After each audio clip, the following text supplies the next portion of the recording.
அனைவருக்கும் மணிமாறன் கதிரேசனின் அன்பு வணக்கங்கள். நேற்று நம்ம பார்த்தது வந்து பார்த்தீங்கன்னா exemption for construction services. So நேற்று அந்த நோட்டிஃபிகேஷன் நம்பர் 12/2017 என்ன மாதிரியான கான்ட்ராக்ட் வந்து எக்ஸம்டடு அப்படின்னு பார்த்தோம்.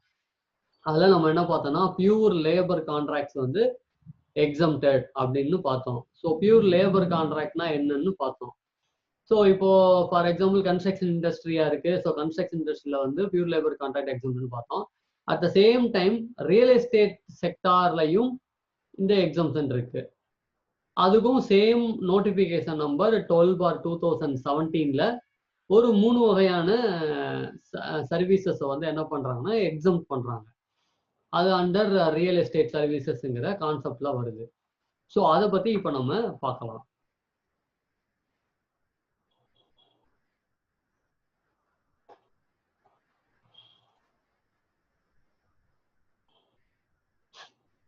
So இது exemption under GST Act for real estate services.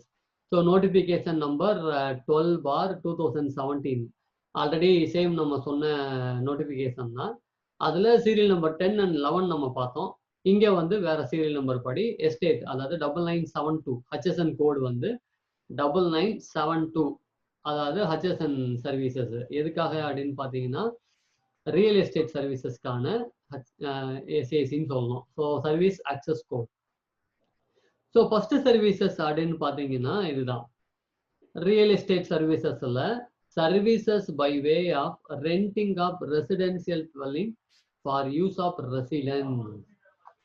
So நான் வந்து ரெசிடென்சியல் பர்பஸ்க்காக ரெண்ட்டுக்கு விட்டுருக்கேன். So only for rent for residential, not for any other else. So இப்போ நான் வந்து ஒரு வீடு கட்டியிருக்கேன். அந்த வீடை வந்து ஒரு கம்பெனிக்கு கொடுக்குறேன்னு வைங்களேன், அது ரெசிடென்ஸ் பர்பஸ் கிடையாது, அது ஆட்டோமேட்டிக்காக கமர்ஷியல் பர்பஸாக மாறிடும். ஸோ எப்போ அது வந்து ஒன்லி பியூர் ஃபார் ரெசிடென்ஸ் பர்பஸ்க்காக நான் ஒரு வீடு வந்து ரெண்டுக்கு கொடுக்குறேன் அப்படின்னா அந்த சர்வீசஸ் வந்து எக்ஸம்ட். இது வந்து பார்த்தீங்கன்னா சீரியல் நம்பர் 12 இதை பற்றி சொல்லியிருக்காங்க. ஸோ ஜிஎஸ்டி ரேட் வந்து nil and there is no other condition under GST. So எந்த கண்டிஷன்ஸும் இதுக்கு வந்து கிடையாது, எக்ஸப்ட் ரெசிடென்ஸ் பர்பஸ்க்காக மட்டும் இருக்கணும். அதான் அவங்க renting of residential dwelling for use of residence. So இது one of the exempted services. Next வந்து பார்த்தீங்கன்னா ரெண்டிங் ஆஃப் இது சார் precincts religious place meant for general public owned or managed by an entity as a charitable or religious trust under section 12A. Trust படி register பண்ணிருக்கக்கூடிய ஒரு trust, அதாவது income tax act படி register பண்ணிருக்கக்கூடிய ஒரு trust. ட்ரஸ்ட்டுங்கிறது எப்படி இருக்கும் அப்படின்னு பார்த்தீங்கன்னா ஒரு ட்ரஸ்ட் அந்த ட்ரஸ்ட் ஆக்ட் படி ரிஜிஸ்டர் பண்ணிருக்கலாம், அல்லது சொசைட்டியாவோ இல்லை நீ இன்ஸ்டிடியூஷனாவோ ரிஜிஸ்டர் பண்ணியிருக்கலாம். அவங்க இன்கம் டேக்ஸ் ஆக்ட் படி 12A எக்ஸம்ஷன் கண்டிப்பா வாங்கிக்கணும், அல்லது செக்ஷன் 1023C படி அவங்க எக்ஸம்ஷன் வாங்கியிருக்கணும். ஸோ ஏன் இது வாங்கியிருக்கணும் அப்படின்னு பார்த்தீங்கன்னா இந்த மாதிரி வாங்கியிருக்கிறவங்க மட்டும்தான். இது என்னன்னு பார்த்தீங்கன்னா ஃபுல்லாக இந்த ரிலீஜியஸ் பிளேஸ். ஃபார் எக்ஸாம்பிள் இப்போ திருப்பதி போறீங்கன்னு வைங்களேன், திருப்பதி வந்து ரிலீஜியஸ் பிளேஸ். அங்க பக்தர்கள் வந்து தங்குறதுக்காண்டி என்ன கொடுக்குறாங்க, ஒரு இடம் கொடுக்குறாங்க.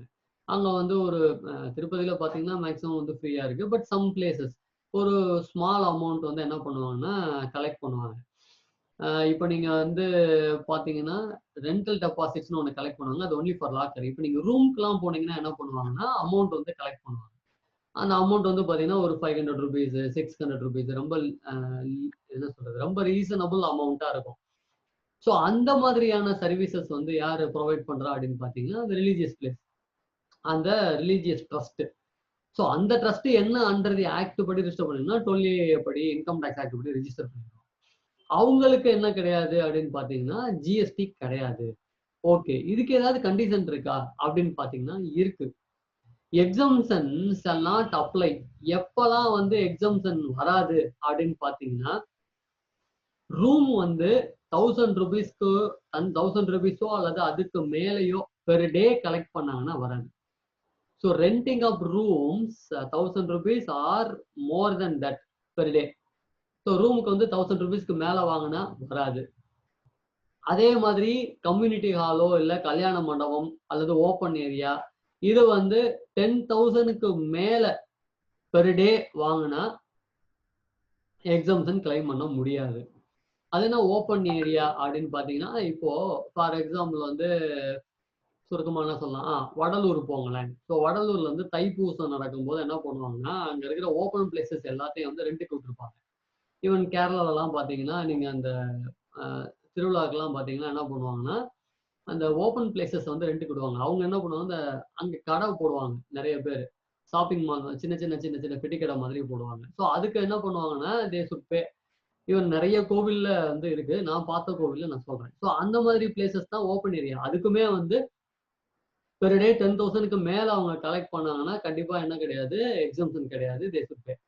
அதே மாதிரி renting of shops or other spaces for business or commerce அதுக்குமே எவ்வளோ 10,000 அல்லது more then that. So community hall, கல்யாண மண்டபம் ஆர் ஓப்பன் ஏரியா இதெல்லாம் கல்யாணத்துக்காக யூஸ் பண்ணாலோ அல்லது ரெண்டிங் ஆஃப் ஷாப்க்கோ இல்லை அதர் ஸ்பேசஸ்க்கோ வந்து பிசினஸ் ஆர் காமர்ஸ்க்காக யூஸ் பண்ணாலோ பெர் டே 10,000க்கு மேல ரெண்ட் வாங்கினாங்கன்னா இந்த எக்ஸம்ஷன் கிளைம் பண்ண முடியாது. ஸோ ரூமா இருந்தா 1000 ரூபீஸ்க்கு மேல, கல்யாண மண்டபம் இல்ல ஷாப்ஸ் அந்த மாதிரி இருந்தா 10,000க்கு மேல அவங்க ரெண்ட் வாங்கினாங்கன்னா இந்த ஜிஎஸ்டி எக்ஸம்ஷன் கிளைம் பண்ண முடியாது. பட் லெஸ் தென் தட் அந்த அமௌண்ட்டுக்குள்ள இருந்துச்சுன்னா ஜிஎஸ்டி எக்ஸம்ஷன் அண்டர் 12/2017 படி இருக்கு. ஓகே. அண்ட் நெக்ஸ்ட் சர்வீசஸ் அப்படின்னு பார்த்தீங்கன்னா ஒன் டைம் அப்ஃப்ரண்ட் அமௌண்ட்னு சொல்லுவாங்க.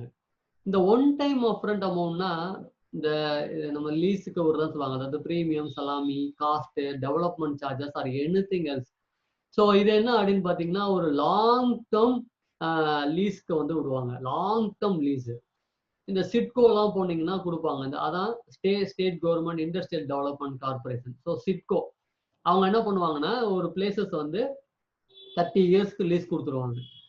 அப்போ 30 years lease, 50 years lease, 25 years lease இந்த மாதிரியான கான்செப்ட்ல வந்து என்ன பண்ணுவாங்கன்னா ஒரு அமௌண்ட் மொத்தமா கலெக்ட் பண்ணுவாங்க. ஸோ அதுல அவங்களுக்கு வந்து என்ன கிடையாதுன்னா ஜிஎஸ்டி வந்து கிடையாது. இங்க என்ன கண்டிஷன் அப்படின்னு பாத்தீங்கன்னா கண்டிப்பா இந்த கிராண்டிங் லாங் டேர்ம் வந்து 30 இயர்ஸ் ஆர் மோர் இருக்கணும். சப்போஸ் லெஸ் தென் 30 இயர்ஸா இருந்துச்சுன்னா ஜிஎஸ்டி வந்துடும். அதான் ஒரே ஒரு கண்டிஷன். அப்பார்ட் ஃப்ரம் தட் வேற எந்த கண்டிஷனும் கிடையாது. சரி, மோர் தென் 30 இயர்ஸ்க்கு மேல இருந்துச்சுன்னா ஜிஎஸ்டி வருமா? வரும். அப்போ ஜிஎஸ்டி வந்து எக்ஸம்ட். அப்போ லெஸ் தென் 30 இயர்ஸ் அப்படிங்கிறப்போ தே சுட் பே ஜிஎஸ்டி. ஸோ இது வந்து one time upfront amount. So அப்போ என்னன்னா salami, cost price, development charges இதெல்லாம் வரும். ஸோ இது வந்து அண்டர் ஜிஎஸ்டி ஆக்ட் படி என்ன கிடையாதுன்னா எக்ஸம்ட். ஸோ டாக்ஸ் வந்து வராது. ஸோ இதுதான் வந்து என்னன்னு பார்த்தீங்கன்னா like exemption under for real estate, exemption under GST act for real estate சர்வீசஸ்க்கு இதெல்லாம் எக்ஸம்டட். ஸோ மீண்டும் நாளை இன்னொரு புதிய தகவலுடன் உங்களை சந்திப்பதில் மிக்க மகிழ்ச்சி அடைகிறேன். மீண்டும் நாளை சந்திப்போம். நன்றி, வணக்கம்.